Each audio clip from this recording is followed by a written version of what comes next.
ओम नमो भगवते वासुदेवाय। श्री कुबा जी पर भगवत कृपा। साधु संतों के सेवा में अवकाश पाकर श्री केवल राम जी ही महाजन का कुआं खोदने लगे। खोदते समय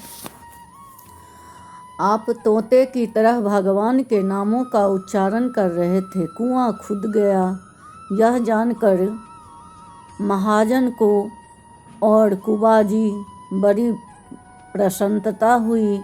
खोदते खोदते रेतीली जमीन आ गई और चारों ओर से कई हजार मिट्टी खींचकर गिर पड़ी। उसमें श्री केवल राम जी दब गए। लोगों ने सोचा कि अब इतनी मिट्टी को कैसे हटाया जाए। केवल राम जी तो मर ही गए होंगे, अब मिट्टी को हटाने से भी क्या लाभ। इस प्रकार शोक करते हुए लोग अपने अपने घरों को चले गए। 1 महीने बाद उस फूटे कुएं के पास से आने जाने वालों लोगों ने श्री राम नाम की ध्वनि सुनी। गांव में जाकर यह शुभ प्रिय समाचार सुनाया। सुनते ही बहुत से लोग वहां आए और नाम संकीर्तन मधुर ध्वनि सुनकर प्रेम के आवेश में आ गए। लोगों ने अपने शरीर की शुद्ध बुद्ध नहीं रही।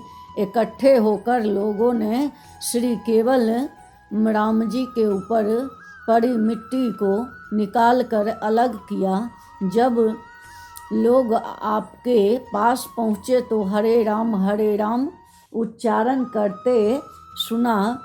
इनकी वाणी सबको बहुत ही प्रिय लगी।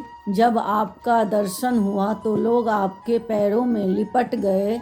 जहाँ आप बैठे थे वहाँ भगवत कृपा से एक गोल मेहराव सी जगह बन गई थी, जिसके कारण आपका शरीर सुरक्षित था।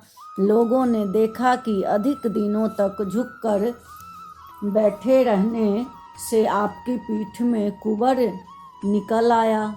आपके समीप एक जल से भरा हुआ स्वर्ण पात्र रखा था। उसे देखकर लोगों ने केवल राम जी को भगवान का महान कृपा पात्र समझा। फिर कुएं से निकालकर लोग इन्हें इनके घर पर ले आए।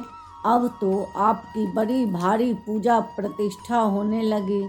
आपकी भक्ति और महिमा को जानकर लोगों ने बहुत संपत्ति आपको भेंट की तथा दीन दुखियों को बांटी। फिर एक बार एक महात्मा जी ने अपने मंदिर में पधारने के लिए जयपुर से बनवाकर श्याम वर्ण का बड़ा ही सुंदर श्री राम जी के स्वरूप ले जा रहे थे। मार्ग में विश्राम करने के लिए श्री कुबा जी के यहाँ रुके। श्री राम जी के सुंदर स्वरूप को देखकर श्री कुबा जी के मन में विचार उठा कि यदि ये प्रभु हमारे ऊपर कृपा करे और यहीं रहकर मेरी सेवा स्वीकार करे तो मैं बहुत अच्छा होगा। मुझे इनकी संत सेवा निष्ठा एवं प्रार्थना स्वीकार करके यंतर्यामी भगवान श्री राम वहीं अचल होकर विराज गए।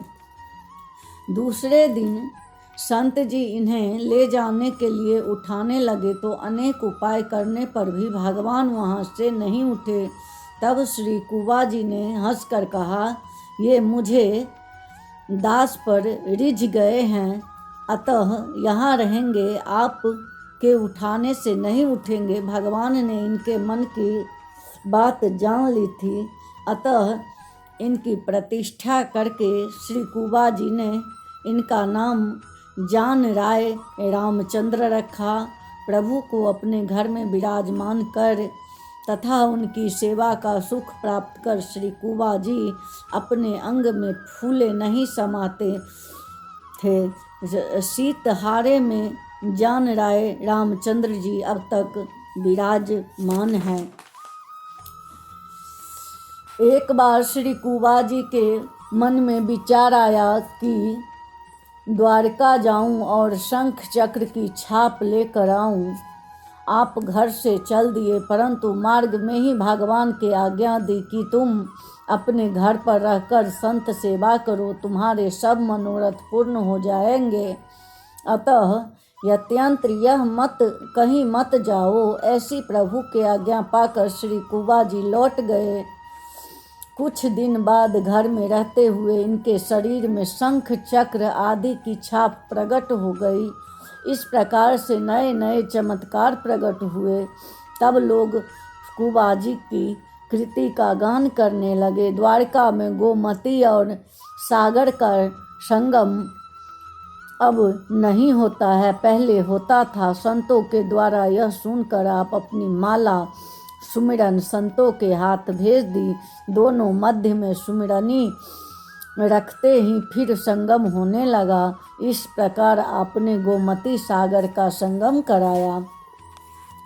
श्री कुबा जी के बहुत से शिष्य हुए और उन शिष्य प्रशिष्यों की अनेक शाखाएं बधी। आपके उपदेशानुसार सभी शिष्य प्रशिष्यों में साधु सेवा की विशेष रुचि रहती थी। संत सेवा की महिमा अपार है। इस रहस्य को प्रकट करके आपने दिखा दिया कि एक दिन आपके यहाँ साधु संत पधारे। श्री कुबा जी ने पत्नी पूरी से कहा, इनके लिए रसोई बना लो। उसने कहा, मेरी तबीयत खराब है, मैं रसोई नहीं बनाऊंगी।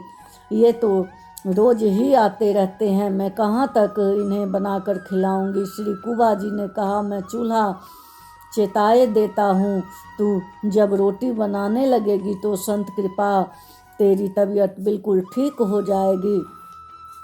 इस प्रकार बहुत कहने सुनने पर बाजार से बाजरे की टिक्की मोटी रोटी साधुओं के लिए उसने बनाए। इसी बीच उसका भाई आ गया तो बड़े उत्साह से दूसरे के घर से दूध ले आई और उसने अपने भाई के लिए खूब सुंदर खीर बनाई। श्री कुबा जी ने देखा तो समझ गए कि इनका स्नेह अपने भाई में अधिक है। तब आपने एक सुंदर उपाय सोचा। जल पृथ्वी पर गिराकर स्त्री से कहा, तू जल्दी जल भर कर ले आ। वह जल भरने चली गई, परंतु उसे भय था कि कहीं खीर साधुओं को न परोस दे। जब तक वह गहरे कुएं से जल लेकर भरकर आए, तब तक आपने खीर परोसकर साधुओं को खिला दिया। श्री कुबा जी की स्त्री जल्दी से जल लेकर आई और जब उसने साधुओं को खीर देखी तो उसके शरीर में आग लग गई। अपने भाई के मुख की ओर देखने लगी। भाई भी उदास हो गया। अपने भाई का तिरस्कार मानकर दुख से समुद्र में डूब गई। श्री कुबा जी ने अपनी स्त्री को भक्त और भगवान की सेवा विमुख जानकर उसे घर से निकाल दिया। वह अपने भाई के साथ पियर चली गई और उसने दूसरा पति कर लिया। दूसरे पति के यहाँ उसके कई लड़के और लड़कियां हुई। कुछ दिन बाद अकाल पड़ गया। अब वह अपने बेटा बेटियों को पालन करने में असमर्थ हो गई। तब किसी दूसरी जगह जाने का विचार करने लगी जहाँ पेट भर सके, पर ऐसा स्थान नहीं मिला। तब वह बड़ी व्याकुलता से अंत में लाचार होकर भूख से व्याकुल बालक बालिकाओं तथा उपपतितों के साथ में सिथरा आई और कुबा जी के द्वार पर पड़ गई तथा उसने अपना असह दुख रो रो कर सुनाया। दुख और दीनता से भरे स्त्री के वचन को सुनकर कुबा जी के मन में बड़ी दया आई, क्योंकि वह वैष्णव धर्म के पालन करने में ही बड़े निपुण एवं उदार थे। आपने उससे कहा कि तू मेरे पति परमात्मा को देख, जो मेरा तथा सभी जीवों का पालन कर रहा है, और अपने पति को देख जो अपनी स्त्री और अपने बच्चों को पेट नहीं भर पा रहा है।